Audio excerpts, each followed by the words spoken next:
Hey, this is Raven. I'm back with part two of parenting. Welcome to my YouTube channel, Lessons Learned, where I just discuss things that I've learned in life the hard way, things hopefully that will benefit you.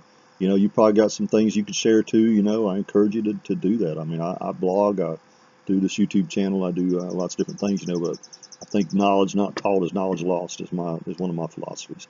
But hopefully you listened to part one, and we're going to continue on in part two about parenting and just some things I've learned about. We talked last time. We ended up with talking about spending time with your kids and how important that is. Another thing to keep in mind too is have an open dialogue with them. Keep the channels of communication open always. I mean, try to let your kids know that they can talk to you about anything. And let me say it again, anything. I mean, they should be able to come to you and without you being shocked. I mean, it might be hard for you to understand. It might be against all your traditions. It might be shocking to you because of the way you were raised. But you have got to sit down and calm yourself, and not scream at them or scream your traditions and your beliefs at them. That doesn't accomplish anything. Let them know that, hey, I'm here for you, and I will talk to you about anything. I mean, that's like sex or anything. And because if you don't, I mean, who are they going to go to? They're going to go to their friends or somebody that's going to say, oh, don't worry about that. You can take all the drugs you want, you can have all the sex you want, and that kind of thing, all the bad philosophies that they get from their peers. So, have an open dialogue with them. I mean, assure them intentionally during the day, often that you can come to me about anything, and prove it to them, because they're going to test you. They might come to you about something that seems really insignificant, but make sure that that during that time that you're looking them in the eye and they got your attention, and let them know that right now this is the most important thing to me. I'm listening to you, and then that way they know they've got your attention.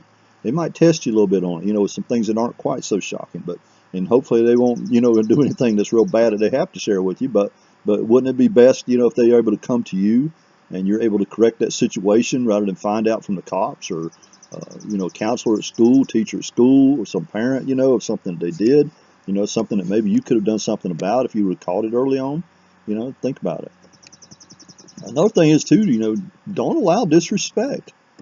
When they start early, when they're doing that eye rolling and their disrespectful attitude and their tone of voice, and let them know that will not be tolerated. I tell my boys, all the time, I'm like, that is not acceptable. And sometimes I'll just say tone, because I've trained them to know that their tone of voice is getting to the screaming level, is getting to the disrespectful level. That's so important because, I mean, it is my commitment to myself, and I've always been this way, even with wives, even in anybody. I'm not going to raise my voice. I'm not going to scream at them. That never accomplishes nothing.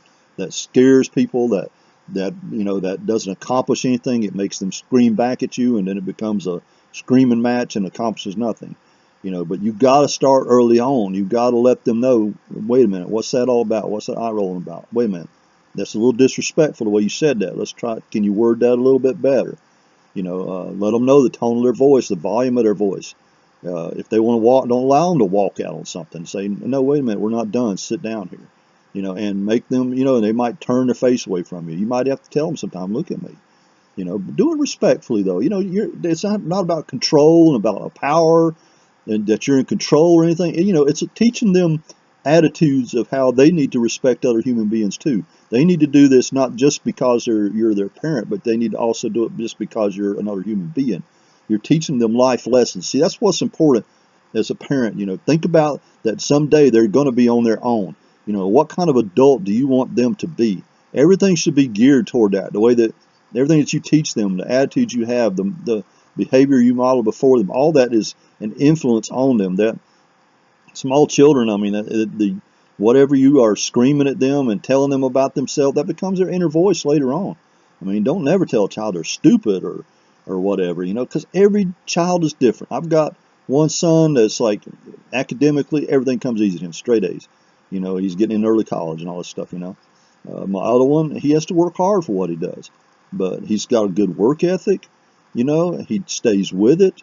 And he doesn't never get to maybe the straight A's, but I've never pushed any of them to get straight A's. You know, as long as they get a passing grade and they're doing their best, that's what's important. Don't overemphasize to your kids things that goes against who they are. Yes, challenge them. Yes, you know, challenge them to do better and things like that. But don't beat them up because they can't do better. You know, try to feel that out, who they are. Reward them for the kind of person that they are. I mean, everybody's not going to be a scientist. Everybody's not going to be you know, some academic scholar. You know, we need people that are going to be good carpenters and mechanics and everything. Nobody is better than nobody else. I mean, where do we get the idea that a nuclear physicist is any smarter than an auto mechanic? They're not. You know, because nuclear physicists can't fix a car. You know, and a mechanic, he might not can do nuclear physics. You know, but they both have their gifts. They both are good at what they do, and they're both necessary. And in this society, we've got to get back, like I talked about in some previous videos, of just respecting people's gifts and rewarding them, submitting to those gifts. You know, doing things and accepting them for what they are. You know, so you know, show them. You know, you got to treat people with respect. Teach them that. Don't be shocked either by profanity or nudity on TV. You know, make it a teachable moment. I mean, you can't just like go over to your kids and cover their eyes or cover their ears, you know, when there's a bad word or a flash of nudity on TV or a movie. I'm not saying, you know, just openly let your kids watch R-rated movies and X-rated movies or whatever like that. You know, I mean, yeah, you got to put boundaries on them, especially depending on their age. You know, but the fact of the matter is, we've got to be in the world, but not of it. And that's what the Bible teaches. That's what we got to, and it makes sense whether you believe in the Bible or not. You know, teach them to be in the world, but not of it. Teach them they don't have to be that way. Teach them to let that profanity, you know, go in one ear and out the other. Teach them to not desire, you know, indiscriminate nudity on TV and stuff. You know, things like that. You know, talk to them. Make it a teachable moment. You know, when they're real little, you know, and somebody says a profane word, you know, on the radio or something like that, didn't say. Now we know we're not supposed to say those words, don't we? You know, you know, just make it a teachable moment. You know, you see somebody doing bad behavior, say, you know, now we don't act like that. Do you know what's wrong with that? The way he screamed at his wife, or the way that child screamed at his mother in the grocery store, or whatever. You know, and talk to them. Make it a teachable moment. Let them be able to have information so they can weigh things out for themselves. Teach girls that they're worthy of respect and not to allow guys to degrade or mistreat them. Teach boys to respect girls. You know, I mean, they need to learn to treat each other as human beings, as equals. I mean, don't let these really old traditions, you know, of girls, you know, that they can't, that, you know, that don't, you got to do a balance there on them. I mean, you don't want them to think they can't have a career and stuff, but you don't want them either to think that being a stay-at-home mother is bad. But don't let, I mean, more times than not, you know, some girls, they will grow up with the mentality in mind of, you know, I don't have to work, I don't have to get a college degree, I don't have to do none of that stuff, you know, I just got to find me a man I can depend on. Well, then you're putting your whole life in his hands. You know, I've always taught my daughter, I'm like, you know, you need to have your own money, you need to have your own job, you need to have your own car. You know, you gotta live in a way that you don't have to depend on someone else. You know, and I think that's very important even with married couples. You know, I'm going to do that in detail on married couples and stuff on another video. But you know, like me and my wife, you know, I've told her many times, and she agrees, and I say it in front of people, you know, and to illustrate it. But we don't need each other, but we want each other. We're better together than we are apart. But it is a partnership. You know, I respect her equally as she respects me. You know, we respect one another, and we don't have to go through all this whole rigmarole of traditions and submission and all this kind of stuff that causes problems. You know, but teach a girl that they're worthy of respect. Don't think that teach them that, you know, it's because they get took out to dinner, they don't have to have sex with a guy. Teach them, you know, that a guy don't have to put them down, that he don't have to he can't put a hand on her. You know, let them learn some self-defense or something. You know.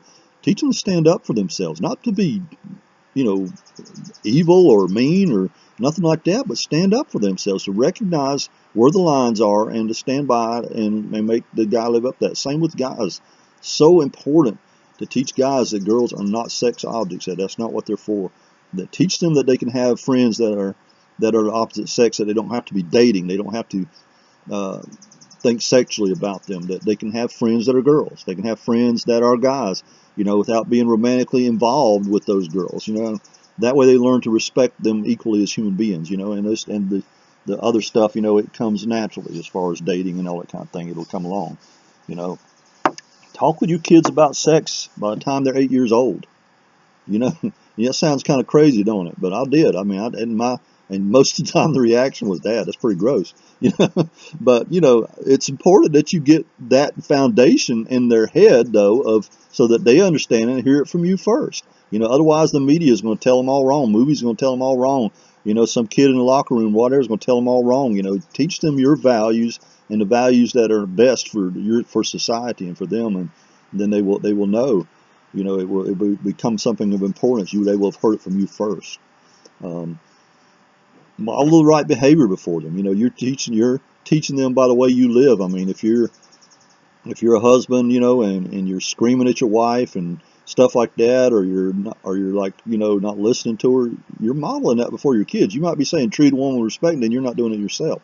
Then that goes a lot farther, because they're gonna follow your actions a lot of time more than your words. So model the right behavior for them. You've got a good life partner, a spouse, then model the behavior before them, so they can see what a husband and wife should be and how they should treat one another. It's so important, because even in blended families it's important, because a lot of times they may have came out of an abusive situation, and and now that you're straightened out, and your partner, you got a different partner, then then you need to model the right behavior before them, so they can see that there is a right way and a wrong way. Involve your kids in something outside themselves, like volunteer or charity or mission work. This is going to go far in making them realize how good they have it. Believe me. Mission trips especially, man. If you can send a kid on a mission trip to a third world country, it will go so far, because they're going to see kids that have nothing. And they're going to realize that they don't have to have the latest video game, or they're not living in poverty if they don't have the latest shoes, or clothes, or athletic shoes, or tech or whatever. So they make them realize how good they have it by showing them other people. Get involved in a local charity or a local mission. Get involved in a church, that's reaching out to the community, something like that. But let kids see the other side of that. Let them see how good they've got it. If all they are surrounded by is spoiled brats, and they have everything, then they're going to be like, how come Susie's got this and I don't have it? You got to get them, and you got to get them comparing things to the right things. You don't compare, yourself to somebody better off. You need to compare your situation to somebody worse off, and then that way it helps you get things in perspective. You need to keep a game face on in front of your kids. No matter what you're going through, don't take it out on your kids or burden them with it. Don't talk about your problems with your kids. You need to model strength and authority and wisdom and knowledge, control before them. They should not have to take care of you. You should take care of them. That's so important. I was a single parent, and the stuff I was going through, I was having my breakdowns and my crying spells and all the stuff, that I was going through, but I determined and always made sure I kept my game face on. My kids did not know that I was in that kind of turmoil. I kept that to myself. I didn't take it out on them. I managed. Sometimes I had to fake a smile, but I always took them to the park. I always spent time with them. I didn't just lay around and get depressed about it or drink myself into oblivion or something. I put a game face on, because that's what they deserve. Same with parents. Parents, if you're not getting along good, make a vow to yourselves that you won't scream in front of your kids, that you won't argue in front of your kids. Try to work things out peaceably, but away from them.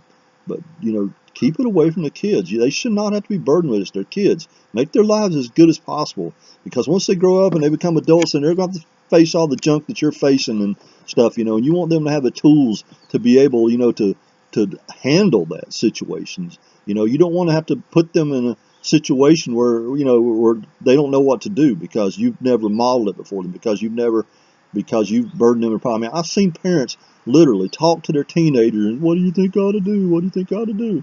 Then the teenager's like, why are you asking me for? Or some of them will really try to help you, and but they shouldn't have to. You need to be the one to realize that you got to show it. You got your act together. And I don't know. Probably some people might disagree with that, but I just think it's true. You need to be your child's superhero. You need to be the one that they can depend on. You know, teach them the value of taking care of their stuff and making it last. This is so important. It'll go far because, you know, I mean, I'm joking that it's true that I have shirts in my closet that date back to the 70s. You know, no, I ain't disco shirts or nothing like that. You know, but you know, I took care of my stuff. I mean, you know, that's the way I am. I mean, if I have something, I want to make sure that I don't do anything, you know, to where it messes it up or something like that. I want to take care of it. Buy quality stuff, you know, that will last. You know. Don't, you know, we're in this so disposable culture where, you know, even with computers. I mean, I was in the computer tech industry as a computer tech and repair tech, and you know, it got to a point to where there wasn't enough work for technicians like me because it was cheaper to buy another computer than it was to pay to repair this old one. You know, and that's the kind of society we live in. We get cheap junk out of China and everywhere else, and you know, and we just wear it, and then we just, because it can buy it cheap, and then we throw it away and we get another one. That's the mentality. Well, if I take this, you know, and if I don't like it, I can just get another one. I can throw this one away. But that same attitude carries over into marriages. It carries over into your relationships with your friends. I mean, think about it. I mean, we've got the same attitude carries over. Well, if marriage don't work out, I'll just get a divorce. You know, well, if my wife don't give me what I want sexually, then, you know, then I can go get it from someone else.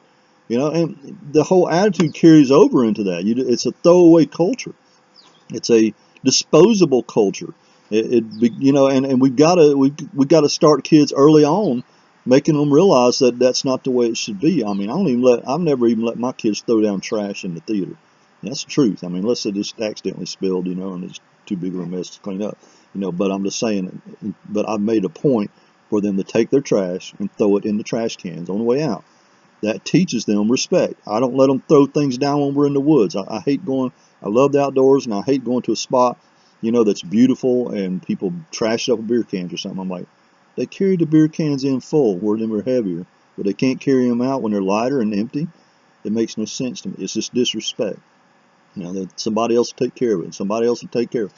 You know, you got to teach your kids very young, you know, don't do that. Don't throw trash out the window. Don't throw trash down the floor. Don't leave your clothes laying in the floor for your mother to pick up. Don't, you know, all these things are teaching them the right way, because when they get into a relationship as an adult and then they have real unrealistic expectations, you know, and then a lot of the fault lies on you because that's the way that you taught them. You know, maybe you didn't teach them deliberately, but that's what they picked up on. You know, so you got to teach them the right way. Teach them to have respect. Teach them to have, you know, the respect for things, and make things last. And that way they're going to look for quality things too. I mean, they're not going to buy junk. They'll maybe save up and buy a little bit more, you know, something nicer that'll last instead of just some kind of junk. You know, so all these lessons go into the total person of who they are. You know, so it's important to teach them the value of taking care of their stuff and making it last. You know, don't buy them the latest designer stuff. If they want something besides the basics, let them do something to earn the money to buy it for themselves. You know, I mean, I don't care how much money you have. If you're rich, this still applies. You know, do you want your kids thinking, well, that the world's going to give them everything? Because when they get out in the real world, you know, then they're going to be in for a shock, because they're not going to be able to respect their boss or nothing else, because they don't give them what they want, because you gave them everything they wanted, and they learn that mentality early on. So don't let that happen. You know, I mean, even like buying a car. I mean, when they're old enough to buy a car, co-sign for it, make them pay for it, or at least part of it, or something. You know, let them take some responsibility. Let them have some ownership in that. You know, don't let them think that everything is in life is going to be given to them. You know, teach them the mentality that, I mean, they should, by the time that they are able to work and have a job and everything, they should want to buy their own clothes. They should want to buy their own car. They should want to help mom and dad out. You know, I mean, that's the way my son is. He's 17, you know, fixing to turn 18, and you know, and he loves doing things for us, you know, and he uses his money, you know, wisely and stuff. He buys his own gas. He don't just go blow it on something, you know, and they say, oh, Dad, I don't have enough money for gas, you know. I'm like, you know, because he knows that's not the way that I'm like, oh, well, here, son, take some more money, you know. I mean, he needs to know that it's not an endless source. there, and that he needs to depend on himself, and he learns to learn how to budget himself and that kind of thing, you know. So, and well, I'm getting close to about 20 minutes here on this video, and it looks like I'm going to have to go for a part 3 on this one. You know, who knows, maybe part 4 and 5 on down the road somewhere. But I hope you're getting this, hope you're enjoying this. You know, this is my YouTube channel called Lessons Learned, Things I've Learned in Life. And visit me on the web at my website at waytheraven.net. I've got blogs there, books that I sell, crafts and things I sell, information about survival skills classes, lots of different things like that. So, you know, check it out, waytheraven.net. Comment below. I will comment back. If you want to email me, it's raven@waytheraven.net. And I will see you in just a little bit in part 3.